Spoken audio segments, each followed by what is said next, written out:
अस्सलाम वालेकुम। कहानी टाइम में नाज़रीन को खुश आमदीद कहते हैं। कहानी सुनने से पहले हमारे चैनल को सब्सक्राइब करें और साथ लगे घंटी के बटन को भी दबा दें ताकि हर नई कहानी का आपको पता लग सके। शुक्रिया। शुरू करते हैं आज की कहानी। कमिश्नर ने एक ज़ियाफ़त में दमिश्क के मोअज़्ज़िज़ीन, शयूख और उलमा को मदऊ किया हुआ था।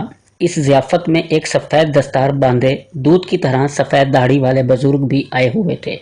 इत्तफाक से इनकी नशिस्त कमिश्नर के बिल्कुल सामने थी। कमिश्नर ने देखा कि ये बुजुर्ग खाने में हाथ डाले मज़े से हाथों के साथ खाना खा रहे हैं, जबकि छुरी कांटे इनकी मेज़ पर मौजूद हैं।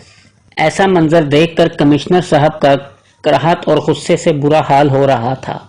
नज़रअंदाज करने की बहुत कोशिश की मगर अपने आप पर काबू ना पा सका। अपने तर्जमान को बुलाकर कहा कि इस शेख साहब से पूछे कि आखिर वो हमारी तरह क्यों नहीं खाता। शेख साहब ने तर्जमान को देखा और नहायत ही संजीदगी से जवाब दिया, तो तुम्हारा ख्याल है कि मैं अपनी नाक से खा रहा हूँ?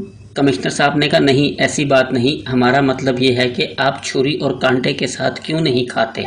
शेख साहब ने जवाब दिया, मुझे अपने हाथों की सफाई और पाकीज़गी पर पूरा यकीन और भरोसा है। क्या तुम्हें भी अपने छुरी और कांटों की सफाई और पाकीज़गी पर इतना ही भरोसा है?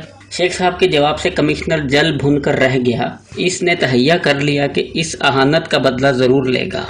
कमिश्नर की मेज़ पर उसके दाएं तरफ उसकी बीवी और बाएं तरफ उसकी बेटी भी साथ बैठी हुई थी। कमिश्नर अरबों की सकाफत, रवायत और दीनदारी से वाकिफ़ था। मज़ीद बरां उसने इस ज़ियाफ़त में शहर के मोअज़्ज़िज़ीन और उलमा को मदऊ कर रखा था, मगर इन सब रवायतों को तोड़ते हुए उसने अपने लिए शराब मंगवाई और शेख साहब को जलाने की खातिर नहायत ही तमतराक से अपने लिए, अपनी बीवी और बेटी के लिए गिलासों में अंडे ली।